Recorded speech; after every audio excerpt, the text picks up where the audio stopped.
Estamos aquí de nuevo con una segunda sesión de nuestro ciclo de marketing y psicología. Tenemos la suerte de poder contar de nuevo con una gran invitada, en este caso Diana Gavilán, que nos va a hablar de marketing sensorial. Esta es nuestra segunda conferencia en torno a cuál es el papel que pueden ejercer los psicólogos en el ámbito del marketing, en el ámbito del consumo, en el ámbito de la publicidad, un campo en el cual nos hace una especial, nos genera una especial sensibilidad, porque creemos que los psicólogos tenemos muchísimo que aportar en este área y que estas profesiones y estas áreas se pueden beneficiar muchísimo de nuestro conocimiento. Esta actividad, estas conferencias están organizadas desde la sección de Psicología del Trabajo del Colegio de la Psicología de Madrid. Mi nombre es Isabel Aranda y soy vocal de trabajo precisamente de este colegio, y tengo el placer de presentaros a José Ortiz, que es el coordinador del grupo de trabajo que lleva estas conferencias, porque es el grupo de trabajo de marketing, consumo y publicidad. Y él es el que realmente ha llevado el peso de la organización junto con el equipo de personas. Algunas están visibles aquí y vais a poder contar con su presencia, como Elena Dapra o como Elizabeth Marina, que van a poder estar apoyando el desarrollo de esta conferencia. Estamos ya expectantes por conocer este contenido y te doy paso, José. Pues muchísimas gracias, Isabel. Primero, en primer lugar, agradecer muchísimo a nuestra invitada, que ha aceptado el reto de hablar con nosotros hoy en el Colegio de la Psicología sobre marketing sensorial. Yo conocí a Diana por su excelente libro, que no sé si lo estáis viendo en la pantalla. Y luego pues tuve la oportunidad de leer algunas de sus investigaciones, y poquito después pues tuve la gran oportunidad de participar con ella en un proyecto en el que intentamos ponerle aroma a la industria farmacéutica, ¿no? Diana es de esas personas que te deja deslumbrado, porque investiga, publica, ayuda a investigadores a hacer tesis doctorales, le dan premios por ser una gran profesora en la universidad, los libros que publica son referentes, y además es experta en economía y en marketing y publicidad, y además es doctora, con lo cual la presentación que os puedo hacer es muy sencilla. Es una persona que tiene mucho que contarnos, y la verdad es que hizo un pequeño teaser, un pequeño avance de la presentación que nos ha preparado, y nos dejó a todo el equipo deslumbrado.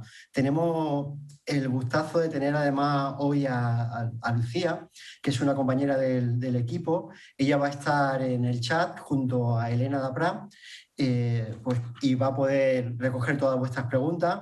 Lucía Monzón además es una nueva incorporación de esta temporada al equipo, así que tiene un montón de energía, es una rookie con muchas ganas, y además nuestra experiencia con ella ha sido online, es decir, que no nos conocemos aún personalmente, pero sí que estamos trabajando mucho en estos nuevos formatos, ¿no? Y desde aquí invito a todos los que nos estéis viendo a participar con el grupo de trabajo, y que algunas cosas que pueden ser limitaciones, como las de no vernos físicamente, pues sean una fortaleza. Y Lucía, la verdad es que está aportando un montón, nos enseña un montón de aplicaciones y nos da un giro así que nos viene muy bien, ¿no? También está Elena Dapra, que muchos de vosotros la conoceréis por sus apariciones en televisión. Creo que es una de nuestras compañeras con más impacto mediático. El otro día me contaba además que incluso la empiezan a conocer por la calle, ¿no? Le dicen, Elena, tú eres la que sale en Antena 3, en el telediario, en La Sexta, ¿no? Es decir, que es un gustazo también tener a Elena, que está difundiendo la psicología a través de los medios, y por supuesto a Elizabeth, que también es profesora e investigadora del mundo de la psicología y el marketing. Como veis, me enrollo mucho y no me quiero enrollar. Quiero darle paso a nuestra invitada. Bienvenida, y seguro que os va a gustar. Bueno, pues muchísimas gracias, José, por esta presentación. La verdad es que has dicho una cosa que es completamente cierta, y es que es un reto hablar a los psicólogos de lo que les voy a hablar, porque esto es como ir a casa de Ferran Adrià a explicarle cómo hacer la tortilla francesa. O sea, yo reconozco que me siento un poco, digamos, preocupada porque realmente voy a hablaros de muchas cosas en las que seguro que vosotros sabéis muchísimo más, aunque quizá las miráis desde otra perspectiva. Que yo, que vengo del lado de la comunicación y del marketing, bueno, pues las miro con los ojos del consumo. Pero me siento, como ya os digo, en casa de Ferran Adrià contándole la tortilla de patata. Bueno, pues ya te digo que bienvenida a nuestra casa, y lo que buscamos precisamente es ese punto de conexión, ¿no? Probablemente nos cuenten muchas cosas que, aunque nosotros seamos psicólogos, o no conocemos o conocemos de otra forma, y juntos podemos darle una nueva visión, ¿no? Estoy convencida de ello. Bueno, si os parece, ¿comparto la presentación? Cuando quieras, Diana. Muy bien.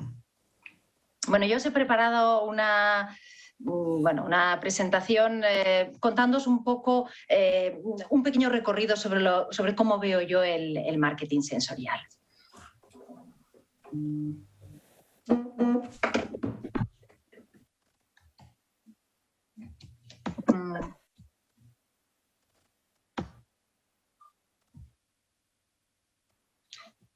Nada es lo que hay cuando nada te llega a los sentidos. Pero entonces...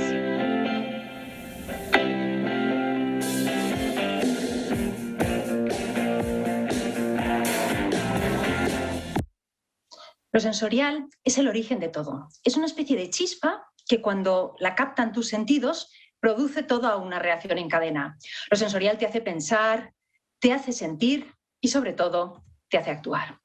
Y todos estos efectos que tienen los estímulos sensoriales de marketing ocurren constantemente y de manera silenciosa en nuestra vida. Este es mi bote de Colacao, es el mismo que veis en la imagen, y yo por las mañanas cuando llego y lo veo, lo primero que hago es pensar, el Colacao de toda la vida, porque este bote lo he visto yo cuando era así y lo sigo viendo. Y bueno, en cierto modo me da un poquito de añoranza. Pero luego está que cuando lo abro y cuando corto el cartón, el sonido del cartón me encanta. Y ahora, vosotros no lo notáis, pero yo sí, sube el olor. Y cuando sube el olor, a mí me dan unas ganas de coger una cucharadita, y es lo que hago. Cojo una cucharadita y o me la como o se la pongo al café. Es decir, lo sensorial se convierte en un estímulo que es un detonante que llega a todos los ámbitos de nuestra vida. Esta pequeña ponencia tiene como objetivo explicaros por qué nos importa todo el marketing sensorial, pero sobre todo cómo influye en las decisiones de los consumidores. Y más aún, a mí me parece que el objetivo de cualquier ponencia es fundamentalmente inspirar, es abrir una ventana a la que te quieras asomar y sobre todo, bueno, pues querer saber un poquito más a continuación. Lo primero que yo me encuentro cuando hablo de marketing sensorial es que lo sensorial no es una opción. A mí hay veces que me llega un cliente y me dice, quiero hacer una estrategia de marketing sensorial. Y yo, bueno, sé lo que me quiere decir. Lo que me quiere decir es que le gustaría controlar los estímulos sensoriales que les pone a sus clientes. Porque claro, sensorial ya es. Porque cuando entro en una tienda la veo, lo huelo, lo oigo. Lo que pasa es que huelo cosas que no me gustan, oigo cosas que no me gustan y muchas veces también veo cosas que no me gustan. Es decir, lo sensorial no es una opción, siempre existe, siempre está presente. Y está presente en marketing en los productos. Hay productos que son intrínsecamente sensoriales, como los perfumes, como toda la tecnología, como los servicios, como los hoteles de lujo o los restaurantes. Pero también lo sensorial crea los espacios donde compramos. Nosotros decimos que el 70%, y esto, bueno, pues son unos datos seguro que son discutibles, pero tiene mucho que ver con la realidad. El 70% de lo que compramos se cocina dentro de un establecimiento. Es muy raro que un cliente entre en la tienda con la decisión tomada y que salga con aquello que ha decidido. Los clientes entran en los establecimientos queriendo comprar algo y luego salen con ese algo, otro algo o muchos otros algos. Y cuando eso ocurre es porque hay decisiones que se toman dentro del establecimiento y en esas decisiones el marketing sensorial es crucial. Y sobre todo, lo sensorial ocurre como un instrumento para diferenciar a las marcas. Vivimos en un mundo que, como dicen los adolescentes, está petado de marcas. Un mundo que está lleno de marcas y donde hasta ahora la manera de diferenciarlas era los logotipos, era un signo con color. Hoy en día esto no es posible. Las marcas tienen que diferenciarse con algo más que un logotipo. Si pensamos en la botella de Solans, ¿cuánto hace por la botella de Solans el logo? Pues personalmente creo que hace muy poco. La marca Solans tiene una identidad sensorial, una firma sensorial espectacular. El plástico. Seguro que las habéis tocado y sabéis cómo es esa sensación enormemente resistente. Pero es que además al tacto, digamos que relieve que tiene con el logotipo es enormemente interesante, pero sobre todo al gusto. Y es que este tapón enormemente rígido cambia completamente la experiencia de sabor. Es decir, la firma sensorial está por encima hoy en día de la labor o del papel que están haciendo los logotipos. Si tu pareja se acerca hacia ti con una bolsa de ese color, sonríe, porque hay diamantes. Hasta tal punto, este color identifica los diamantes que Tiffany's, como cojas este color siendo una joyería, va a degüello, porque sabe que su logotipo, bueno, pues da de sí lo que da de sí, pero su firma sensorial es su color. Eso es el alma de un ordenador, es el microprocesador. Nadie ha visto microprocesadores. Yo os los enseño por si acaso no les habíais visto, pero yo no les he visto ni me preocupa en nada. Pero yo sé cuando un microprocesador tiene Intel Inside, porque la firma sensorial de Intel es ese sonido. Como lo es oír una Harley y darte la vuelta. O como lo es ese color para las niñas que se convierte en el identificativo de qué hay detrás esta Barbie. Las marcas tienen firmas sensoriales basadas en su tactilidad, como por ejemplo hace Apple, o incluso en su sabor, aunque esto es mentira. Es decir, Nespresso no tiene una firma sensorial por el sabor, pero te lo cuenta y tú acabas diferenciando el ristretto del voluto simplemente porque tienen color, no por su sabor, porque ya veremos que el sentido del gusto es bastante pobre a la hora de crear experiencias. Pero es una firma sensorial. Es decir, hoy en día la experiencia sensorial en marketing es absolutamente inevitable, porque siempre lo ha sido, pero es que ahora además es necesaria. Y esto nos obliga, desde el punto de vista de la profesión, a explotar cómo funciona cada sentido. Tenemos que entender qué nos ofrece cada sentido y cómo podemos sacarle recorrido. De manera que nos vamos a fijar en cómo está funcionando el cerebro del consumidor con respecto a esos sentidos. Yo siempre digo que el cerebro es como una plaza. Es una plaza a la que llegan 5 caminos y cada uno es una modalidad sensorial. ¿Qué es lo que hace tu cerebro? Bueno, pues lo que hace es regular lo que llamamos la aferencia, la llegada de información. Te pone un stop a unas vías sensoriales y te da más importancia a otras. Si ahora mismo, tal y como estáis, movéis el dedo gordo del pie, ¿sí? ¿Le notáis? Ahí está el dedo gordo del pie, clink, clink, clink. Estaba antes. Y está ahora. Lo que pasa es que antes no le notabas, tenías sensaciones que te venían de la piel, pero ¿qué es lo que ha hecho tu cerebro? El cerebro hace que se conecte, que se focalice en una modalidad sensorial. Bueno, los humanos basalmente nos enfocamos en la vista. La vista es un sentido que nos aporta muchísima información y es enormemente objetivo. Con lo cual, para nosotros en el marketing es fundamental y hasta tal punto esto es así, que durante años el marketing era pura identidad visual corporativa. No había nada más. Todo lo resolvíamos con la vista. Bueno, dentro de lo que para nosotros aporta la vista, el reto es conseguir que los clientes vean lo que nosotros queremos que vean. Es decir, a nosotros no nos importa la vista como sentido, nos importa que veas lo que yo quiero que veas cuando vienes a una tienda. ¿Y qué es lo que ven los clientes? Bueno, pues si te pones unas gafas de eye tracking, rápidamente te das cuenta. Los clientes ven lo que tienen delante. Bueno, eso puede parecer una obviedad y además es algo que yo creo que ya sabían hace bastante tiempo la escuela de la Gestalt, pero ahora mismo lo podemos verificar con eye tracking y sobre todo nos da a entender claramente que para que en un establecimiento tú veas lo que yo quiero que veas, te tengo que girar.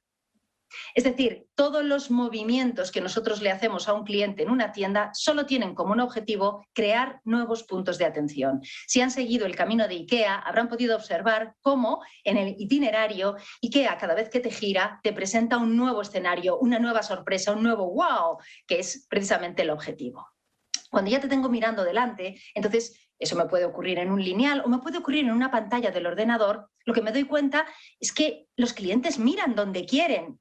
Y esto no puede ser. Yo quiero que veas lo que yo quiero que veas. Así que se ha terminado. Ahora ya no. Ahora ya miras mis puntos. Y miras mis puntos porque yo lo que estoy haciendo es fundamentalmente trabajar el contraste. Es conseguir fijar la fobia. Para que uno vea, tiene que detener la fobia, aunque sea unas centésimas de segundo. Y es entonces cuando ves. Eso es lo que nosotros hacemos cada vez que ponemos un elemento de contraste en un lineal, un elemento de contraste en la publicidad o un elemento de contraste hecho con luz. La falta de dirección genera una luz monótona y sin interés, pero en el momento en el que la luz está dirigida genera contrastes y entonces tú ya miras y ves puntos interesantes. El contraste lo puedes crear con el color y de hecho utilizamos colores para activar y colores más fríos, más relajantes. Lo puedes crear como ocurre con estas coliflores que a mí me apasionan y no siento ninguna pasión por la coliflor, pero ese fondo de hielo blanco me parece que las convierte hasta en unas coliflores sexys. Y si no tienes contraste, si tú te limitas a hacer entornos que sean muy amables a los ojos, como le ocurre a ese lineal, serán muy bonitos, pero los ojos de tu cliente van de un lado a otro y no se detienen. Y si no se detienen, no compran. Por lo tanto, nosotros lo que hacemos es crear stoppers, que es como llamamos en merchandising a todas estas barritas, que su único objetivo es que veas analgésicos, hidratación y lo más vendido. Vale, no lo vas a ver todo, pero vas a ver lo que yo quiero que veas. Sin embargo, ver es mucho más. Es decir, ver es mucho más trascendente que simplemente mirar con los ojos. Antes os decía que el cerebro era como una plaza que tenía 5 vías. Es cierto, es una plaza con 5 caminos, pero ojo, esos caminos están interconectados entre sí. Yo para simplificarlo voy a pintar solo una conexión, pero todos están conectados con todos. De manera que cuando la información sensorial va llegando al cerebro por los ojos, hay veces que se deriva y llega al gusto, o cuando va llegando por el oído, hay veces que se deriva y se convierte en la áptica. Es decir, a través de un sentido puedes llegar a otros sentidos. Y es que los humanos somos multisensoriales por naturaleza, aunque estemos online o aunque estemos en un espacio que sea unisensorial. Esos son los cruces modales. Por ejemplo, vamos al supermercado y nos encontramos con estos botes de zumo de naranja y rápidamente mi cerebro me dice que hay uno que es dulce y otro que es un poco más ácido. Y es que el más saturado es un poquito más, digamos, más dulce porque parece que la naranja está más madura. Y luego puede que nos encontremos con sorpresas. En mi experiencia de consumidora de zumos de naranja os diré que hay muchos que los diseñadores no han visto el zumo antes de poner el envase, pero al menos yo voy con una expectativa.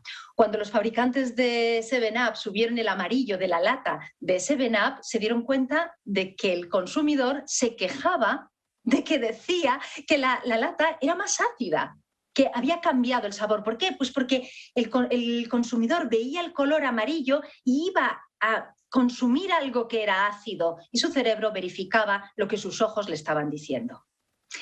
Al cerebro le gusta además que entre las distintas modalidades sensoriales exista consistencia. Yo creo que los humanos somos máquinas en búsqueda de la coherencia constantemente y una de esas coherencias es la coherencia entre las modalidades sensoriales. Quiere decir, si una modalidad sensorial es muy potente, mi cerebro espera que en las demás haya la misma intensidad. Llego al lineal de las patatas y aunque yo no sepa a qué saben esas patatas rojas, pero mi cerebro me dice que si es rojo, rojo intenso, pica. Que pique como la guindilla o que pique como el curry, pues ahí no sé muy bien, pero eso pica. Las amarillas, pues saben a queso. Gruyère o queso azul, no sé, pero queso. Campesino, no está documentado, pero pues es como muy de ajo. Light, color claro, vaído, no sabe a nada. Clarísimo. Porque la intensidad del color me está diciendo la intensidad del sabor. Pero estas transferencias sensoriales se producen entre todas las modalidades. Esta es una campaña, me parece muy interesante, donde a través del oído van a conseguir llegar al sentido del gusto.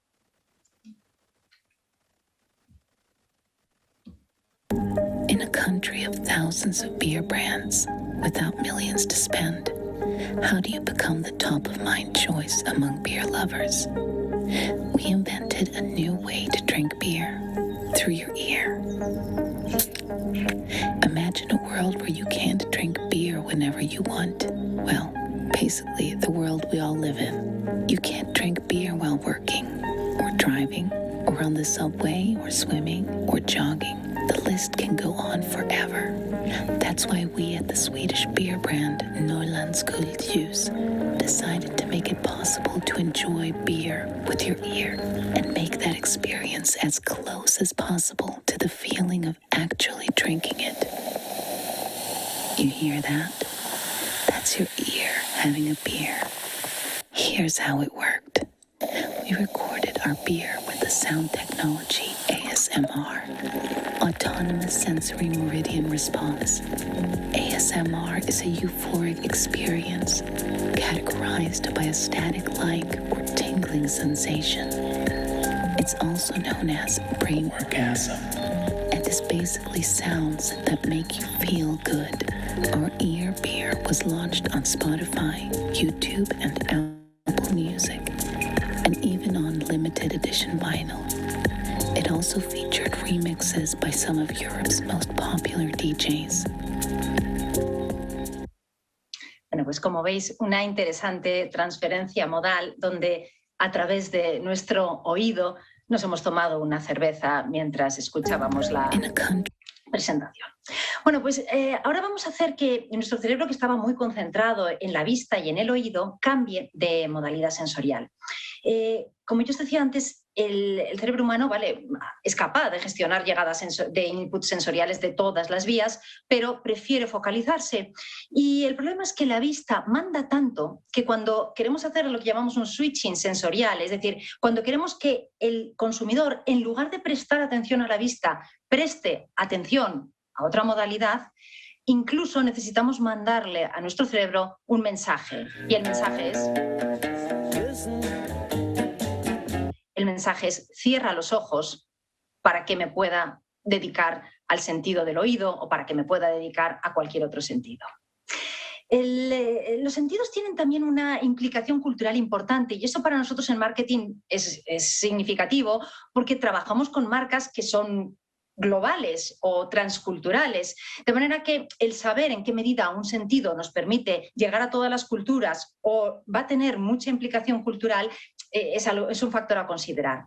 Por ejemplo, el sentido del oído es bastante transcultural porque el ritmo, no la melodía, el ritmo es absolutamente global. Tú oyes música y tienes buen ritmo y bailas al ritmo, independientemente de que sea batuca o sardana. El ritmo se siente en el cuerpo. De hecho, los músicos dicen que, bueno, si no entonas bien tienes arreglo, pero si no tienes ritmo, no te dediques a la música, porque eso es absolutamente como crucial. El tacto también es muy transcultural, pero sin embargo la vista, ahí la vista es muy cultural porque, por ejemplo, el significado de los colores depende completamente de dónde estás, por no decir ya el olfato, que el olfato es un resultado de un aprendizaje tremendo y donde lo que te huele bien aquí no les huele bien allí. En el mundo del sonido, en el sentido de en el mundo del sonido, desde el punto de vista del marketing, hay como dos ejes de trabajo. Hay uno que hace referencia a todo lo que son los productos y es el sonido que hace creíble las propiedades de los productos, pero ojo, que no tienen nada que ver con el sonido. Yo quiero que escuchen el desodorante Axe. No sé si lo habrán oído bien, pero Axe suena como un auténtico fogonazo. O sea, es una cosa tremenda. Bueno, además no saben cómo huele, pero cómo suena es brutal. Cuando se prohibieron los CFCs, los fabricantes de Axe fueron al laboratorio, es la eminencia de todo lo que es marketing sensorial. Y lo llevaron, el pobre, con un auténtico pavor, porque no iba a poder sonar. Porque lo que todos los consumidores hacen cuando van a comprar un desodorante es oírlo. No olerlo, oírlo. Y si un desodorante dice, psst, pues no te lo compras, porque eso no promete nada. Pero si hace como esto, escuchar. Esto, bueno, con esto te tiene que ir fenomenal. Y además dura muchísimo. ¿Qué decir del sonido de un bote, de cómo tapa? Ningún vendedor te va a decir explícitamente, oiga, oiga, ¿se ha fijado lo bien que suena? Obviamente no, pero cualquier vendedor que sepa vender tiene muy en cuenta que cuando te enseña un producto es importante que tú lo oigas, que oigas cómo suena la tapa, que oigas cómo cierra, incluso que lo toques, porque toda esa información sensorial que no tiene nada que ver, es decir, que no es diagnóstica del producto, es crucial para tomar decisiones. Bueno, cuando haces bop ya no hay stop, ¿qué más decir? O el crujido de los cereales cornflakes recién abiertos, o un buen bote de crema. Cuando Mercadona entró en la línea de cosmética, una de las cosas que entendió claramente es que el producto tenía que costar 4 euros, pero sensorialmente tenía que parecerse a una crema de 80 o de 200 euros. Por lo tanto, el envase tenía que pesar lo mismo, el sonido tenía que ser igual y el aroma tenía que ser igual. Luego ya sobre las arrugas hablaremos en otra sesión. La música es fugaz, es absolutamente como un rayo. Oyes la melodía y si la reconoces es como si te la hubieras descargado. Es decir, oír 2 notas de una canción es decidir, me quedo. Eso es un dardo al corazón del cliente para que te quedes en el establecimiento, porque cuando tú oyes una música que te gusta, te acoplas al ritmo. Ojo, por lo tanto, con poner ritmos muy rápidos en las tiendas, porque si el consumidor avanza más deprisa de lo normal, entonces no ve el volumen de referencias que tiene que ver para tomar decisiones. Pero si le pones demasiado triste, tampoco se te queda y además no decide. Necesitamos un equilibrio entre el tempo musical y el tempo de las decisiones. La música es fundamental porque incluso modifica la relación que tenemos con los productos y capta nuestra atención. Hay un experimento que a mí me encanta que hicieron Irene King en los años 80 y que luego repitieron North y Graves. Y es un experimento en el que cogen una bodega en Inglaterra donde tienen vinos franceses y vinos alemanes. Y hacen un layout de cómo tiene que ser la bodega, quiero decir, les ponen más o menos alturas similares, referencias equivalentes, bastante bien controlado, y unos días ponen música francesa y otros días ponen música alemana y ven lo que venden.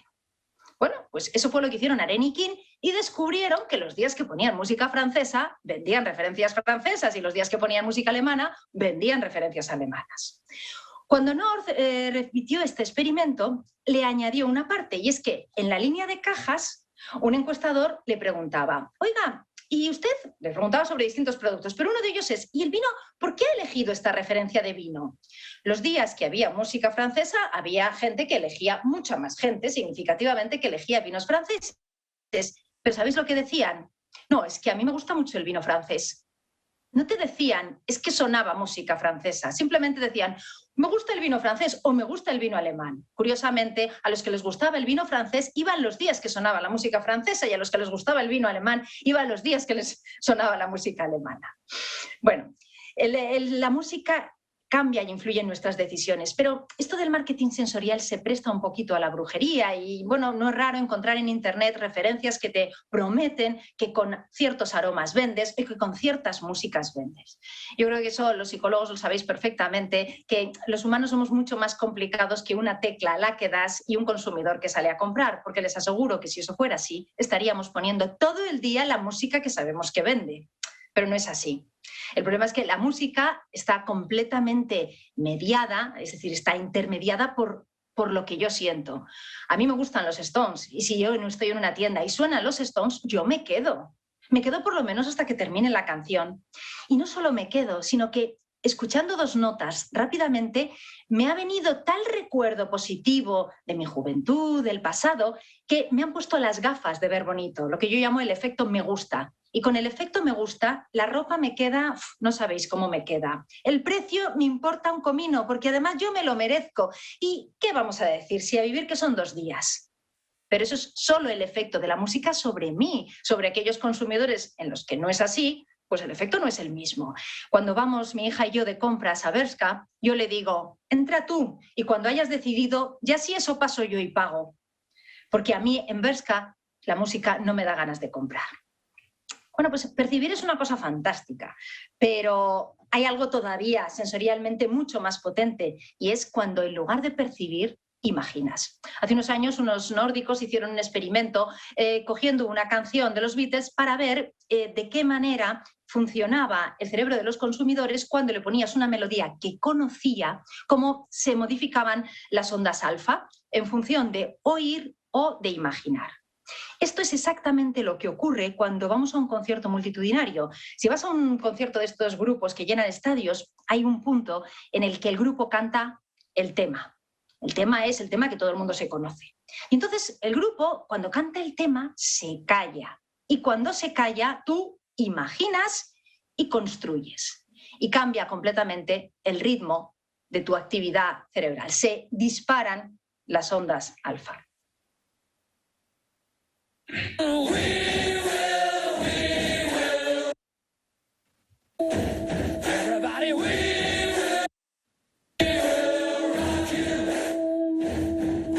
Bueno, si conoces esta canción, en el momento en el que se calla, empiezas a imaginar. Y aquí vas comparando cómo imaginar es una cosa mucho más potente de lo que es percibir.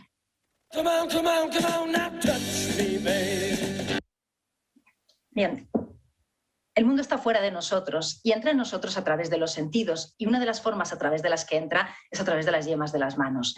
Las yemas de las manos son realmente una especie de máquina de decidir. A mí cuando me preguntan, una cosa que a la gente, a los periodistas les encanta preguntar, que es el botón de compra. El botón de compra es como si uno tuviera el interruptor del consumidor en su casa. Yo siempre digo que si tuviéramos un botón de compra es que no parábamos de disparar. Afortunadamente los consumidores no tienen botón de compra, pero sí que es cierto que hay ciertas actividades que catalizan decisiones, y en el mundo del consumo tocar es querer comprar. Cuando les digo a mis alumnos, si queréis ahorrar dinero cuando vayáis de tiendas, las manitas en los bolsillos, nada de ir tocando, porque si vas tocando vas tomando decisiones de compra. Y es que para los humanos tocar es confiar. Es que lo que tus ojos ven se convierte en realidad cuando lo tocas. Lo que te está diciendo la vista es sospechoso, pero cuando lo tocas, ¿es verdad o no es verdad? Y eso que el tacto tiene esos dos ejes. Una que es completamente instrumental, informativa, ¿vale? Esto pesa, es duro, y una que es absolutamente autotélica, placentera. Es cuando estás con ese jersey que te has puesto por la mañana y haces así. Y no es que se te haya olvidado cómo es el jersey, es que es agradable tocar el jersey, simplemente tocas por el mero placer de tocar.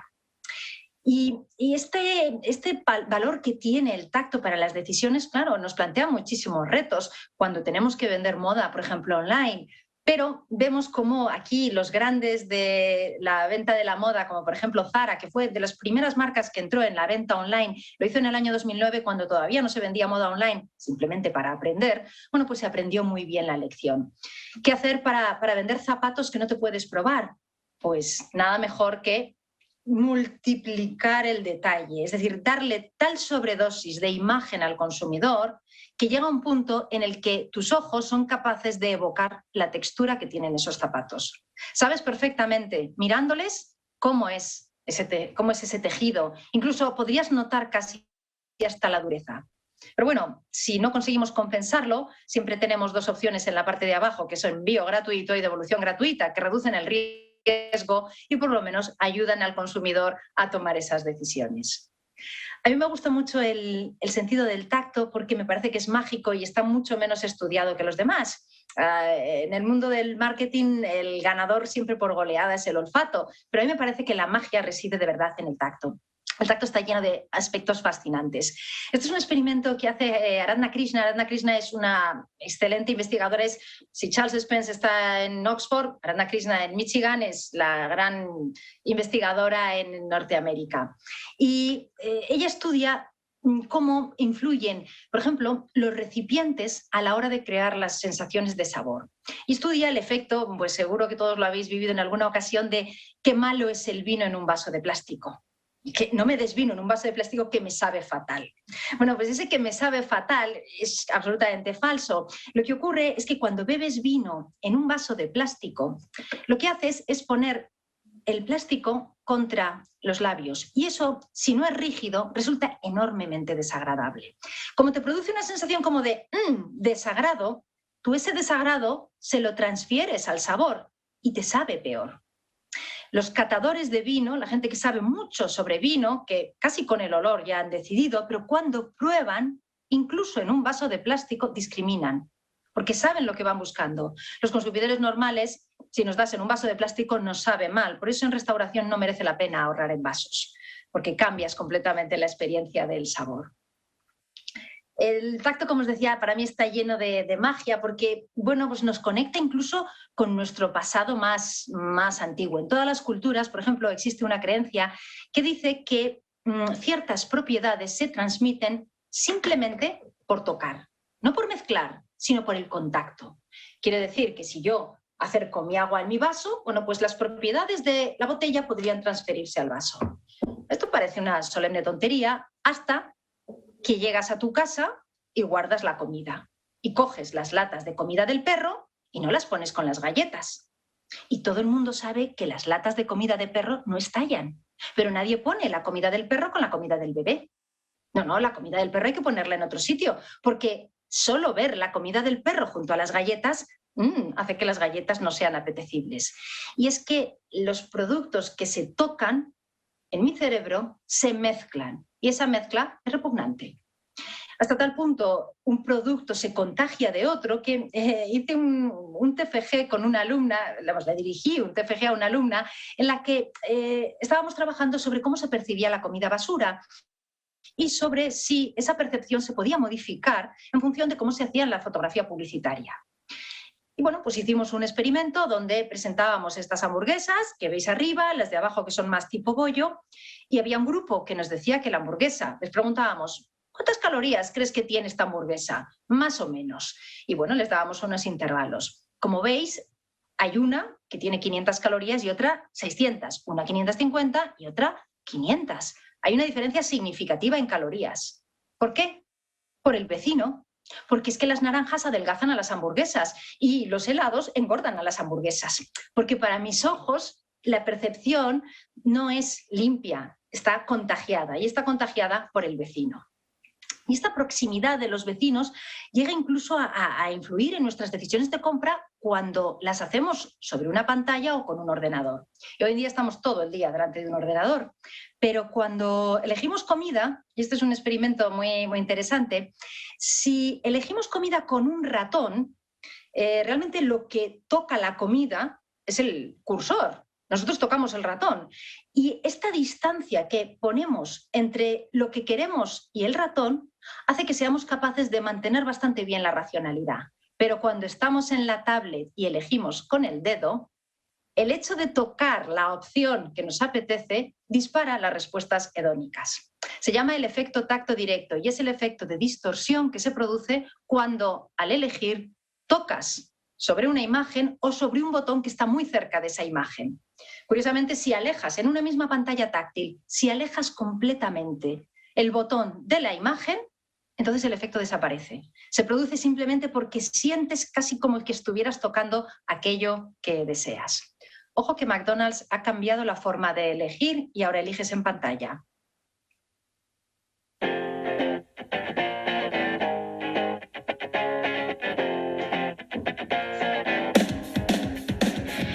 El sentido del olfato, como ya os decía, es el favorito de casi todos los marketingianos. Y es que es un sentido especial, es decir, el sentido del olfato va completamente dirigido al sistema límbico y además tienen ahí una proximidad, todo lo que es olfato, recuerdos, emociones, va todo junto, con lo cual es enormemente poderoso a la hora de hacer, digamos, actos un poco emocionales. Axel y Bach recibieron el Nobel en el año 2004 por poner cifra a algo que hasta ese momento pues no teníamos nada claro, y es cuántos olores es capaz de retener mi cerebro o cuántos olores es capaz de reconocer mi nariz.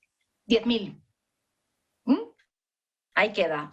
Nada de pedir más memoria en la nube para guardar imágenes, olvidaros. Los recuerdos están en el olfato y es lo que verdaderamente nos mueve en el tiempo. Hay un experimento precioso de un investigador que utiliza estímulos de distintos momentos de la vida de personas mayores, rescatados, para ver en qué medida esos estímulos son capaces de moverles en el tiempo.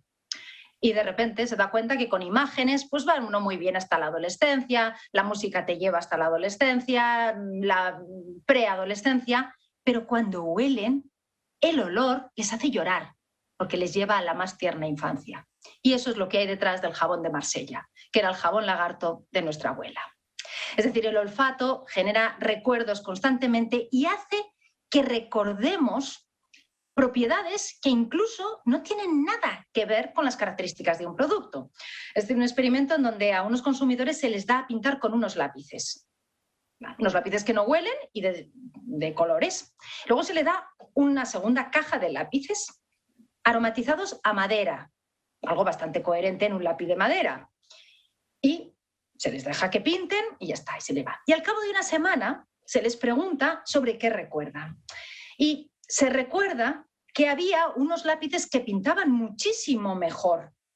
Había unos que eran mucho más blandos. Por cómo estaba hecho el experimento se sabía exactamente cuáles eran, y eran los aromatizados. Es decir, el aroma había construido un recuerdo mucho más bonito sin que el consumidor fuera verdaderamente muy consciente de que lo que estaba recordando era realmente el olor a la madera. Trabajar con olores es muy fácil siempre que son congruentes. Claro, si tú vas a un Starbucks, ¿a qué huele? A café. ¿Y a qué huele McDonald's? Por mucho que anuncie su ensalada, a bacon. Quiero decir, los olores congruentes activan rápidamente el deseo. Tanto es así que Walt Disney descubrió que la única manera de anunciar las palomitas de manera eficaz en los parques era con olor. No hay que poner un solo cartel, solo hay que echar aroma a palomitas y ya con eso llega solo el consumidor. Pero claro, si vende ropa blanca, ¿cuál es el olor congruente? Entonces ahí lo que normalmente hacemos es construir identidades. Es decir, buscamos una forma en la que tú puedes crear la idea de esto es más o menos familiar, más o menos limpio, más o menos auténtico. Bueno, la ropa blanca huele por lo general a algo que se le parece a los polvos de talco. Este es un experimento interesante donde de Maté demuestra cómo perfumarse tiene sentido. Es que te haces más guapo. Y él lo explica con unas medias. Da a un grupo de consumidores unas medias, se las ponen, las prueban, pues están bien, normal, está.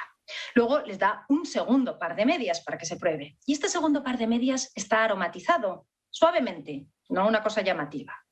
Se la prueban las consumidoras y brillan más esas medias. Y son como... La sensación es mejor, son como más flexibles. Es decir, han mejorado completamente la experiencia, pero curiosamente no dicen huelen bien. Eso no lo han notado.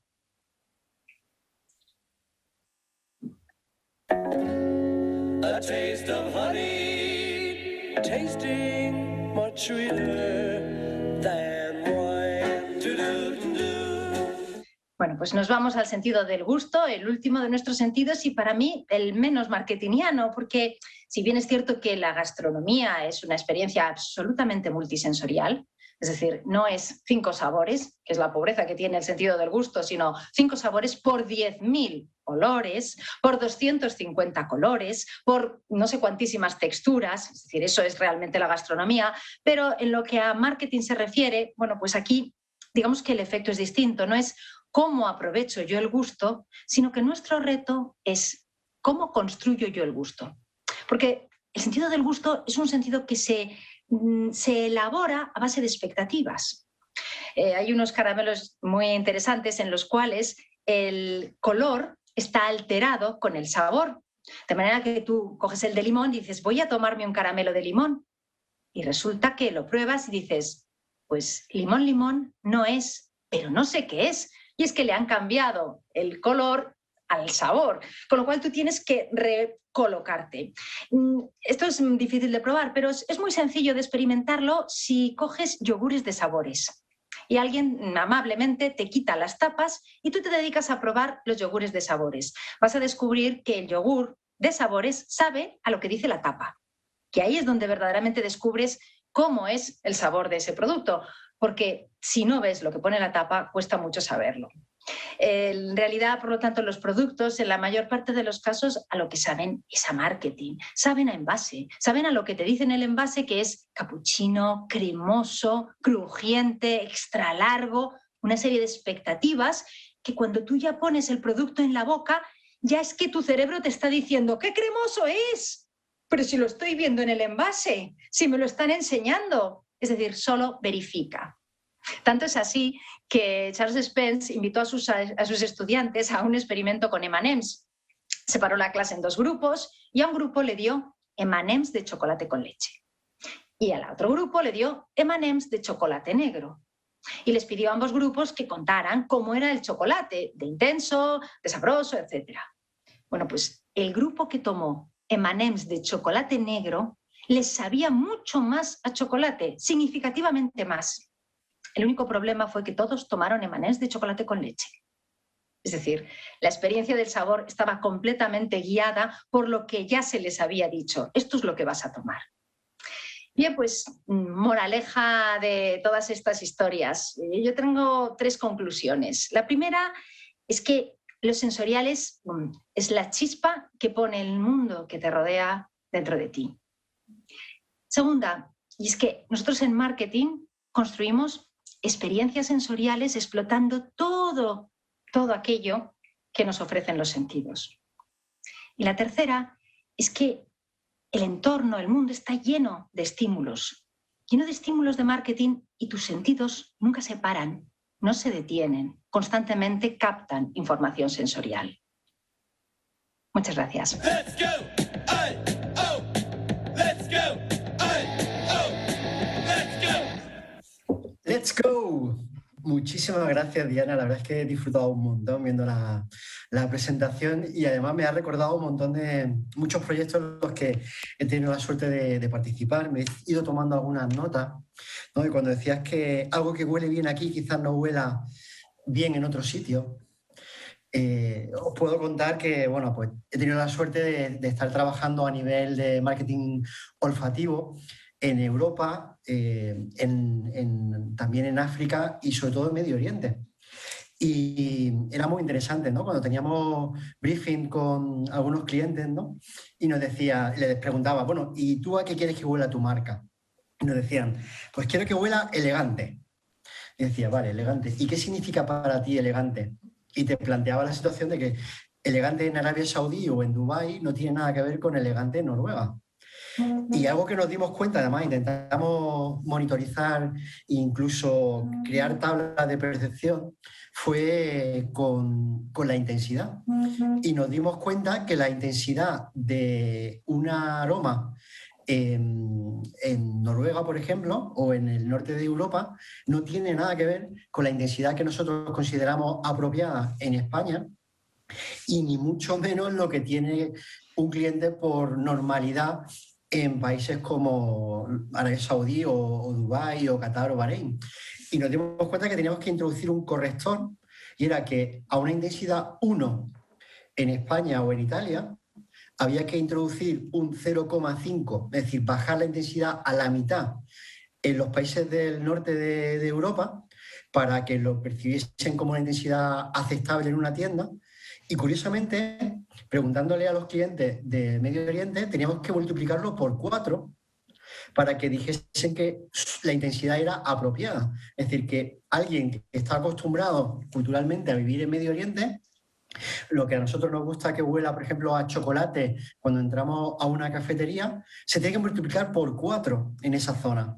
Pero tenemos que dividirlo por 2 si lo queremos poner en otro contexto. Es decir, que la intensidad de un aroma está realmente muy modulado por factores culturales y factores psicológicos. Las personas mayores con una edad más avanzada, que por ejemplo los clientes que pueden estar interesados en comprar en Bershka, también tienen una percepción de la intensidad absolutamente distinta.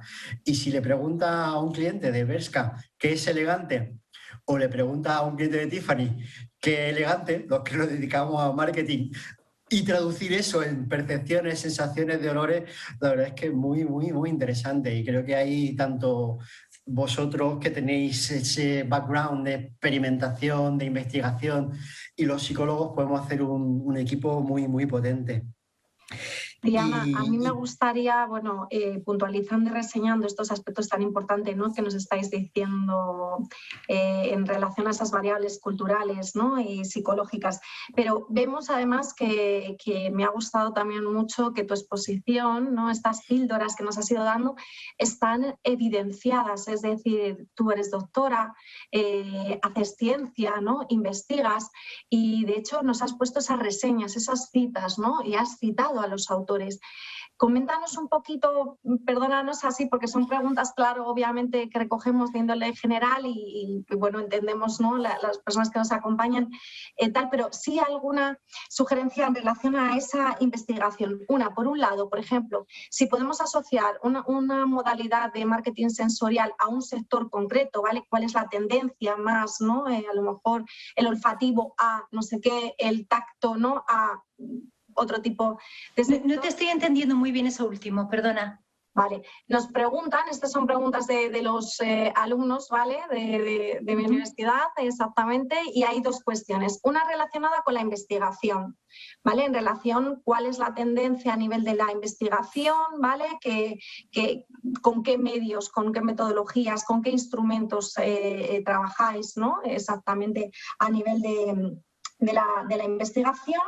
Y otro, exactamente si podemos asociar esas tendencias de una modalidad, ¿no?, sensorial concreta, ¿no?, a determinados productos. Es decir, por ejemplo, si lo olfativo solamente nos viene a productos de cosmética o de tal, eso es lo que ellos asocian, o cómo trabajamos esas modalidades desde diferentes enfoques. Esas son sus dos cuestiones. A ver, sobre la primera, bueno, pues a ver, hay muchas líneas de investigación. También depende un poco de cuáles sean tus intereses. Pero, por ejemplo, el sector de alimentación, bueno, tiene infinidad, hasta el punto de que es que tienen journals específicos de temas sensoriales sobre alimentación. Ahí puedes encontrar de todo.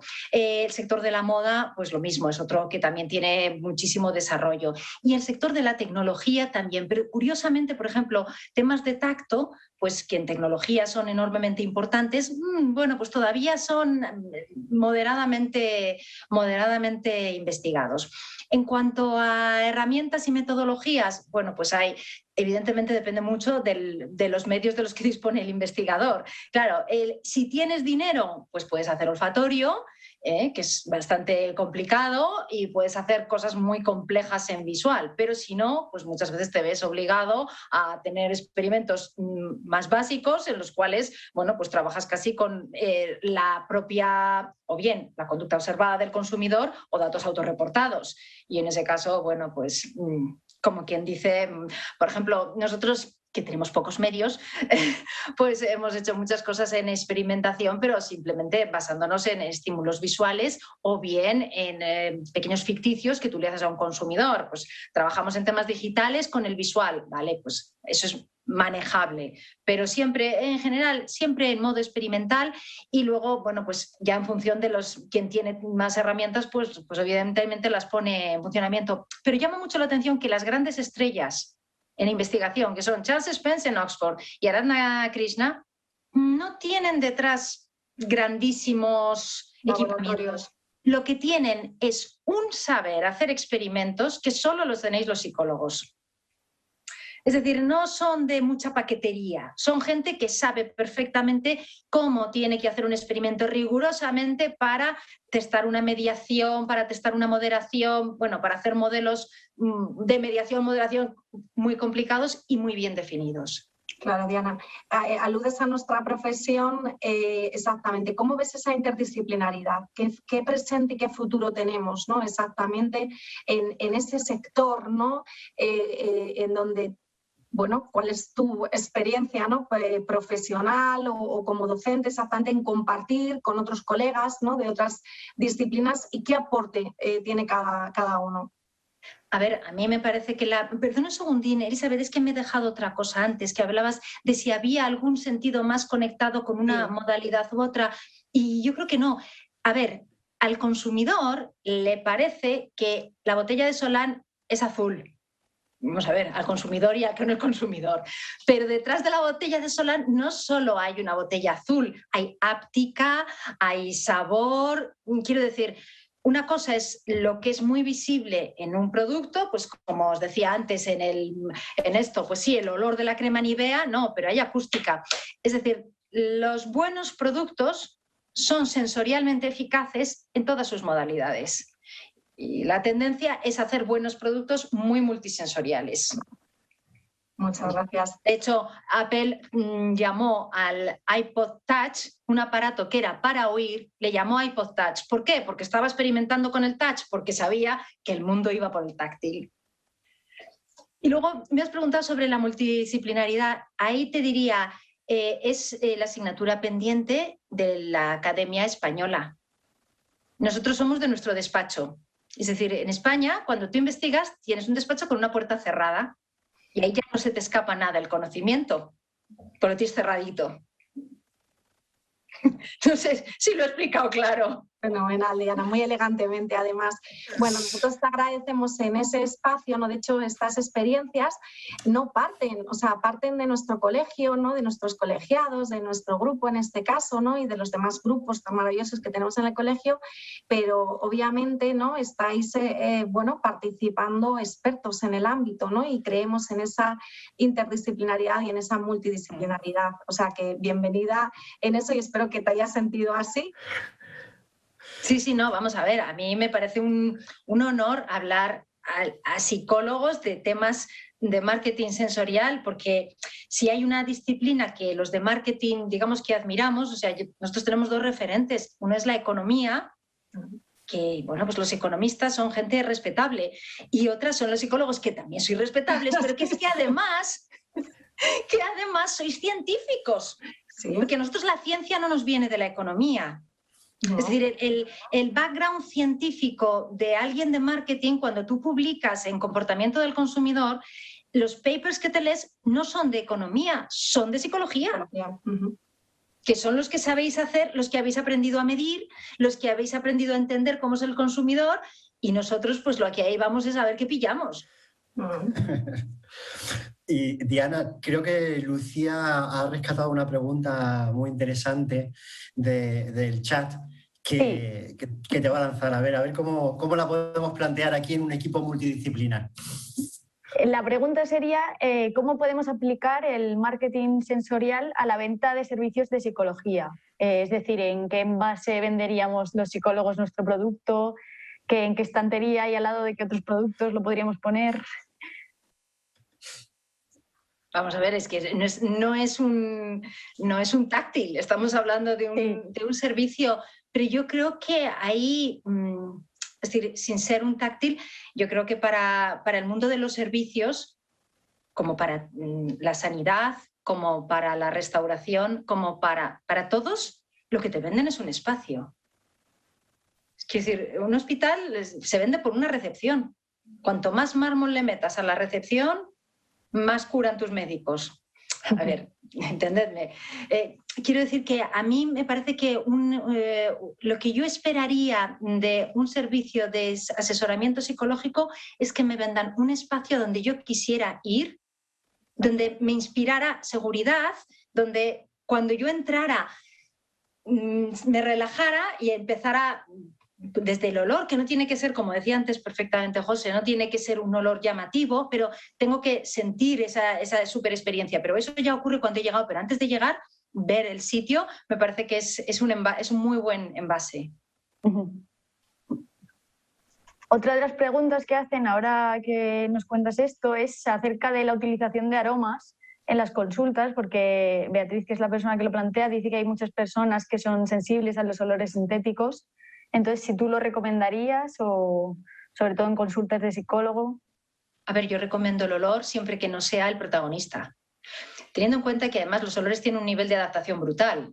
Es decir, que tú entras, hueles y ya simplemente has creado un recuerdo que cada vez que vuelves dices, ¡ay, huele a! O sea, no estás esperando dispararle. A ver, en un McDonald's el sistema de difusión es por pulsos. Y cada cierto tiempo, zasca, vuelves a olerlo, con lo cual estás todo el rato oliendo. En una consulta no esperas eso, esperas un difusor que lo que va haciendo es soltando el aroma, de manera que tú lo hueles y luego ya, poquito a poco, te vas adaptando y ya no lo vuelves a oler. Entonces, yo escogería aromas pues, fundamentalmente relajantes. Ahí tomaría como referente las salas de espera VIP, que normalmente son aromáticas, son un poquito mediterráneas, pero muy, muy, muy, muy, muy suavecitas. O sea, un poquito de limón o un poquito natural y con muy poca presencia. Simplemente, bueno, llegas y, sí, ya sé dónde estoy.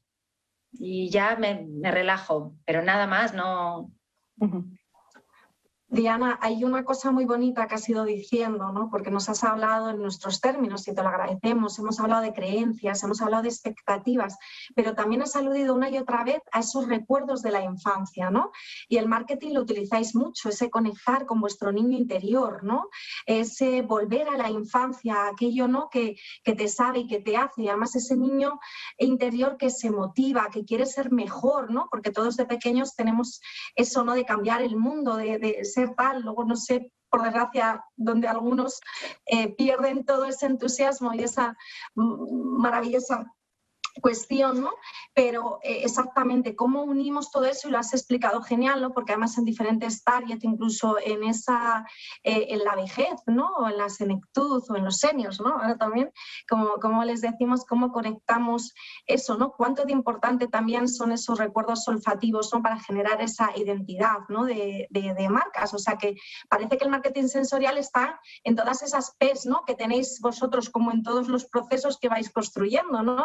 Diana, no está solamente en uno, sino que lo has dicho tú antes, ¿no? Que es inherente, ¿no? Que no hay, digamos, consumidor sin sensación, consumidor sin tal, ¿no? Esa es nos podrías decir como tu píldora, ¿no? Que nos podrías dejar.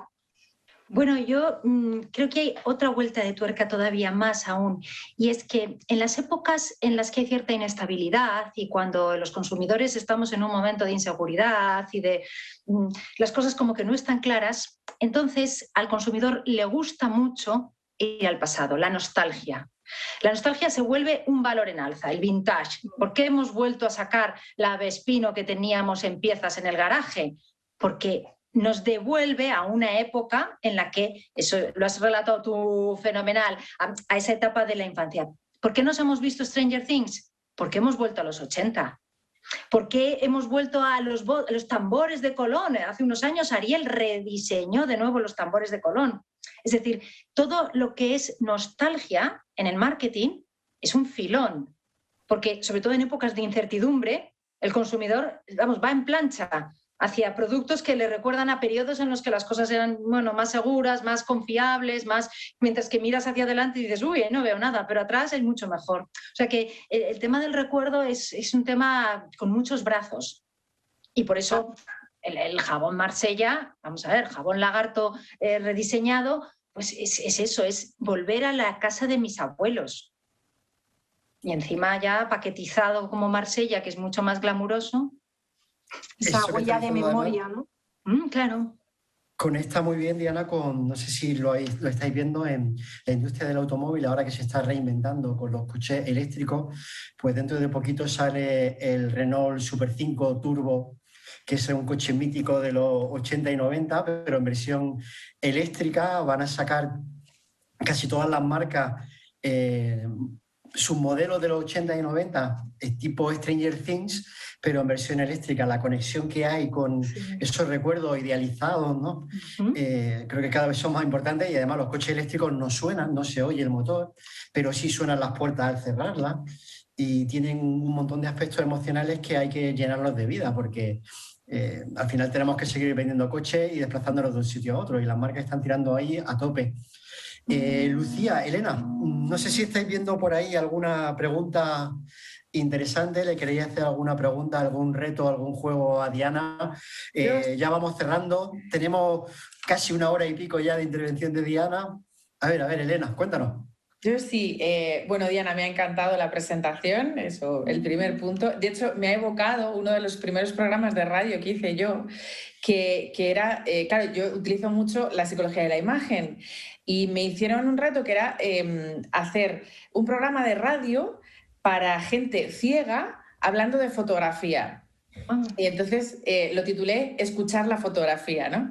Entonces, al hilo de lo que tú has estado diciendo, a mí se me pone en la cabeza como un juego, ¿no? Que es, teniendo en cuenta los sentidos, ¿cómo describirías la psicología? Es decir, ¿a qué te huele? ¿A qué te sabe? Utilizando los sentidos, ¿no? Que nos digas un poco, así, colocarnos ahí en la psicología. Algo fácil. Hacer una transferencia sensorial de la psicología. Sí. Imagínate que te contratamos y te decimos, Diana, ¿a qué huele, a qué sabe la psicología para ti? A ver, pues vamos por, de colores, ¿no? Venga. A ver, para mí de color es agua marina. Agua marina, este color ahora, sí, porque es un color que es conocido pero no tan conocido, que a todo el mundo le gusta, pero que es un color con el que todo el mundo tiene una cierta relación. El logo. Ojo, Diana, nuestro color logo del está Colegio de aquí. Psicólogos es un Pantón que sería el color turquesa tirando hacia Agua marina. Vamos, Sí, que sí. lo has clavado, directamente Pues- lo has clavado. Pues ahora que me lo dices, o sea, vamos, que no lo sabía, pero que, vamos, y eso que lo he puesto, y ahora que lo dices, sí, me acuerdo, pero pienso que ese color me parece una buena elección por eso, porque tiene, hay algo que todo el mundo queremos ser un poco psicólogos, pero bueno, luego están los que lo habéis hecho, y luego estamos los que no. Y el aguamarina es un poco así. A ver, si fuera hemos dicho un color, si fuera un sabor. Pues a ver, ahí no sabría decirte exactamente el sabor, pero ni dulce extremo ni salado extremo. Es decir, un sabor que pudiera combinar muy bien, porque yo creo que si hay algo que tienen los psicólogos es que son enormemente versátiles. Te los puede llevar a un hospital, te los puede llevar a una empresa, te los puede llevar a cualquier lado, que siempre te da un buen juego. Entonces, claro, si es muy fresa, pues no. Si es muy salada, pues tampoco. O sea, esa versatilidad que tiene vuestra profesión en los sabores, lo cual quiere decir que no es un sabor muy definido, pero que le puedes poner con carne y con pescado, con dulce y con salado. Ha quedado perfecto. Madre mía, esto sí que es una buena mezcla. Y el marinado ha quedado perfecto ya. Maridaje. Estaba pensando yo. A ver, música, no. En música, para mí, claramente un vals. Un vals sí, porque un vals es una pieza que te acompaña, que te envuelve, que es muy elegante cuando la bailas. Bueno, pues y yo creo que es un campo del conocimiento con mucha entidad. Además, con solera, es la ciencia de las ciencias sociales. Entonces, bueno, pues eso tiene que ser un vals, no puede ser una cosa así que haya salido ahora. O sea, Un reggaetón, ¿no? no es reggaetón. Es No curioso es la canción del verano. lo que estás diciendo, porque es que estás dando en el clavo, porque de hecho los psicólogos expertos en coaching siempre decimos que hay que bailar con el cliente. O sea, y claro, el baile por excelencia, digámoslo así, en el que las dos personas van totalmente acompasadas, es justamente un vals. Bueno, pues me alegro de aceptar. Si es que yo os tengo mucha estima a los psicólogos. Estamos viendo en tiempo real, Diana, lo profesional que eres y lo alineados que estamos, ¿eh? Vale, hemos dicho sabor ya le tenemos. En cuanto a tacto, vaya, me cuesta más decirte qué tacto. Evidentemente nada, no es un peluche, pero vamos, tampoco es algo muy rugoso. En tacto no tengo ahí una cosa así que te diga, pues claramente esto es así. Y en olor, bueno, pues claramente una aromática. Es decir, un olor relajante. Y un psicólogo tiene un olor relajante donde tú ya te entregas. Ahí, por ejemplo, podríamos decir un olor quizás a los que utilizan, por ejemplo, Zara, o sea, que te recuerdan a casa, o sea, es decir, a hogar, a relax, ¿no? A tranquilidad, a un espacio seguro, que lo decías tú antes. Eso Ay, es. yo no me veo ahí como psicóloga, ¿eh? No me veo en Zara, de verdad. ¿no? Pero Zara es que tiene, el olor de Zara yo creo que es una molécula con mucha mezcla, o sea que tiene muchas cosas, no solo tiene... Hay una colonia que huele mucho a naranja, que no sé si es de Vittorio y Luquino, que es un agua de azar, una así. Sí, creo que sí. Eso, pues, Sí, agua de azar, la de la sevillana. Eso, pues más un olor en esa línea, no demasiado sofisticado, ¿eh? O sea, no una cosa... Yo no espero, que tú no te esperas ir a un psicólogo y que te encuentres 7 pantallas para hablar con él, no quieres una cosa sofisticada, quieres una cosa segura, una cosa donde te haga sentirte bien, que entre sí, que sea previsible en ese sentido. Pero bueno, esto está ya siendo derivando. Vamos a ver, es decir, ¿cuál sería el olor adecuado en la consulta del psicólogo? El color correcto, el tacto correcto de las sillas.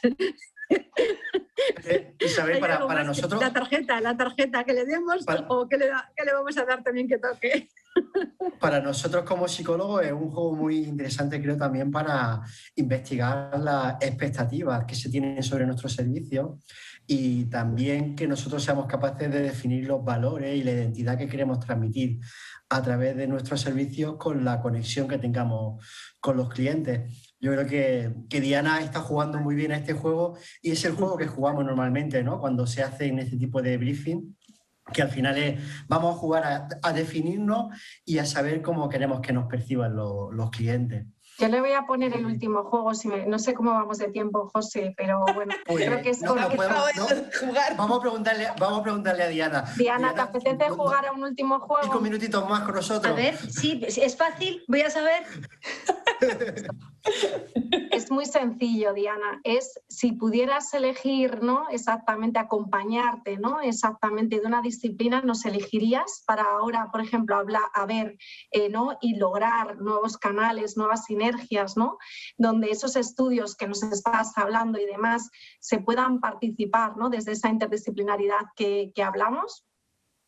Sí, sí, completamente. Es decir, yo creo que yo me paso la vida leyendo cosas de psicología, o sea que yo creo que creo que además es algo que si no fuera por cómo vivimos la vida académica, por ejemplo, yo estoy en un campus en el que está cerrado, ya os explicaba cómo son los despachos, pero luego están los edificios. Es decir, está concebido de tal manera que tú no te encuentres nunca con nadie que no sea de tu área, no sea que te mezcles. Y además se fomenta muy poco, pero curiosamente luego se valora mucho. Quiere decir que si tú luego académicamente quieres hacer algo, tienes que decir, oiga, usted no puede haber estado solo con los mismos, tiene que haber visto mundo. Y tú dices, pero ¿en qué momento de la historia esto cambia? Entonces, yo creo que necesitamos todos, hoy en día, lo ves, por ejemplo, los data science, los científicos del conocimiento, es un campo en el que en España nunca va a poder desarrollarse, porque ¿cómo vas a conseguir que un informático sepa algo de una persona humana? Si el informático lo que sabe es informática y el de la persona humana no sabe de informática. Entonces, vamos a un mundo que es completamente multidisciplinar y tenemos que ser multidisciplinares y tenemos que juntarnos y ver puntos de vista y ver qué sabéis y por qué lo sabéis y cómo lo vemos nosotros y a lo mejor, oye, estamos viendo lo mismo o vemos cosas que son completamente complementarias. Eso es básico para crecer académicamente. Pues muchísimas gracias, ¿no? Yo creo que ha sido una ponencia muy emocional, ¿no? Que nos has llevado, nos has evocado, hemos percibido, hemos tocado, hemos olido, hemos sentido, Diana, y nos lo has Ha sido muy sexy además la presentación ahí. Muy sexy, hasta la coliflor nos gusta a partir de ahora, Diana. Y yo creo que, bueno, por parte, ¿no?, de todos, exactamente ese agradecimiento por esta segunda sesión, ¿no? Gracias al colegio, como siempre, por darnos este soporte, a Isabel por su apoyo, a José por sus directrices, ¿no? Y esa atracción en el equipo, a mis compañeras, ¿no?, de hoy y a todos los compañeros exactamente que están detrás, ¿no?, organizando cada sesión, aportando y demás, y a las personas que generosamente como tú nos acompañáis y queréis que crezcamos, ¿no? Y que este mundo sea un poquito mejor dentro también de la ética, que creo que es importante, del código deontológico, que también sabemos mucho de eso, ¿no? Y que es importante, ¿no? Y que vayamos a ese consumo ético y responsable, ¿no? Así que nada, yo creo que, José, tú nos dices cómo vamos de tiempo y cuándo. Vamos bien, os quiero dar 2 minutitos Lucía, 2 minutitos Elena y 3 minutitos Isabel para cerrar y así acabamos en tiempo, acabamos aproximadamente a las 8:20, 8:20 y poco. ¿Qué tal, Lucía? ¿Le quieres preguntar algo a Diana? No, yo simplemente comentar que, bueno, para mí es una fuente de inspiración porque yo, bueno, me quiero empezar a formar en marketing y el poder ver que se complementan también estas disciplinas y que desde la psicología se puede aportar tanto al marketing sin perder nuestra esencia de psicólogos, pues me parece que es una muy buena oportunidad y que, bueno, para mí ha sido estupendo. Elena, cuéntanos. Yo, pues, otra vez darte las gracias, me ha encantado, o sea, de verdad que es que me ha encantado. Bueno, yo al final siempre ando con temas de marketing, o sea, por una por otra siempre ando.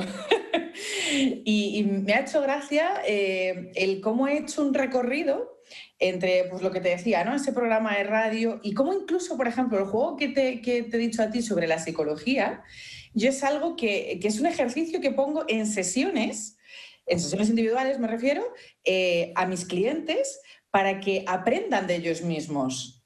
Es decir, cómo lo sensorial abarca tanto, es que convivimos con ellos, no sé cómo decirlo, está constantemente, ¿no? Y me he quedado con un montón de frases que las pondré en mi Instagram, pondré Diana Gavilán. Y de hecho, pues intentaré tocar un poco el tema para ver también cómo piensa, ¿no? el público, porque al final nosotros siempre estamos hablando de marketing y cuando los psicólogos tenemos que ponernos, en mi caso, por ejemplo, que soy también clínica, ponernos en el lugar del cliente y cómo nos ve. Ese juego que te he hecho yo nos sirve muchísimo, yo creo que nos da muchísimos datos. Y cómo pueden contestar, ¿no? a esas preguntas a la vez. O sea, va a ser como un doble juego. Tus frases me sirven de inspiración para hacer ese doble juego con los clientes. Así que mil gracias. Creo que Diana e Inspiración van muy unidos, ¿eh? Sí, totalmente. Hombre, yo quiero daros las gracias porque, a ver, uno no va por el mundo habitualmente y le miran caras sonrientes y encima le hacen preguntas y le dicen cosas bonitas. La realidad es una cosa mucho más triste. Entonces... Para nada, Diana, para nada. Esa es la lástima, que creemos que es triste. Yo, por mi parte, quería, lo primero, darte las gracias. Ha sido espectacular. Yo he disfrutado enormemente viendo cómo el cerebro al final es el que construye la realidad, o sea, realmente cómo nuestra capacidad simbólica, ¿no? de crear una realidad construye la realidad. Esto, concreto, ¿no? Lo de las hamburguesas. Digo, claro, esta hamburguesa engorda más porque está al lado del batido, lógicamente, ¿no?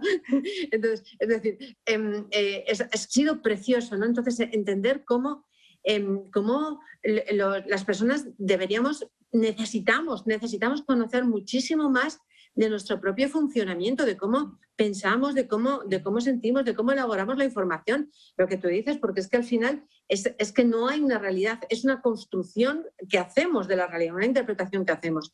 Has estado magistral, tu explicación ha sido magistral, ha sido maravillosa y además has tocado un tema que es que realmente, como un poco lo decía Elena ahora, a ver, en psicología la palabra precio o la palabra dinero o la palabra marketing son palabras un poquito tabús. No sé si es que la psicología tiene más tradición judeocristiana o qué, pero la verdad es que tiene sus estigmas estas palabras, ¿no? Entonces, uno de los grandes aportes, ¿no? O sea, una de las grandes misiones que queríamos con este ciclo era decir a los psicólogos que los psicólogos puedan oír y todo el público en general, porque estas son conferencias abiertas a todo el mundo, ¿no? Es decir, señores, el marketing, el consumo, la publicidad, son comportamientos, en definitiva. Y entonces esto está absolutamente relacionado con la persona que es la que tiene esos comportamientos.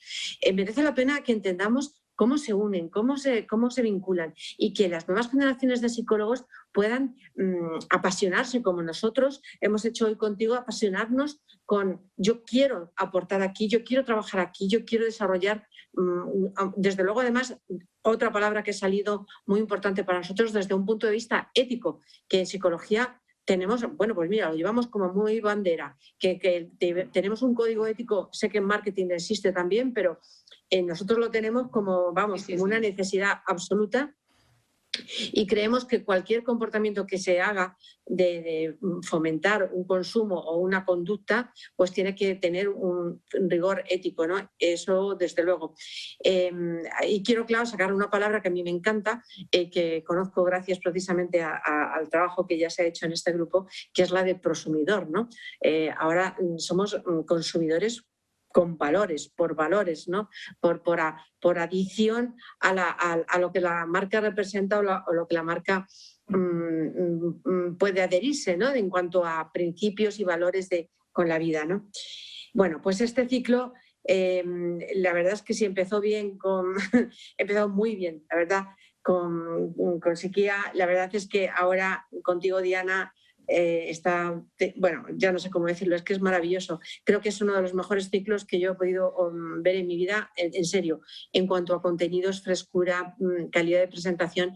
Y lo que digo, que es esa unión, o sea, es poder ofrecer a los psicólogos el decir, oye, mira, que aquí también se puede trabajar y que aquí también hay mucho más que hacer, que no solo está la clínica, que fíjate tú, y también ofrecer a la sociedad ese conocimiento que ofrecemos los psicólogos, ¿no? En ese sentido, pues ha sido una conferencia absolutamente magistral, como no podía ser de otra manera, Diana, conociendo tu maravilloso currículum y todo lo que hemos visto de ti previamente.